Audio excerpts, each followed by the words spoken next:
Magandang gabi at ngayon, ito na nga pala ang aking maskarang nabuo.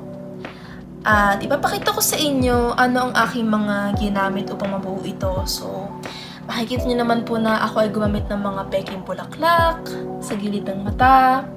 Meron tayong mga perlas na aking dinikit at saka glitters na pinatungan ko rin ng kasama ang glue. At para naman sa mismong mukha natin, ito ay kinurayan ko gamit ang mga watercolors. At ngayon, ipapakita ko naman sa inyo ang time-lapse video kung paano ko ito binuo.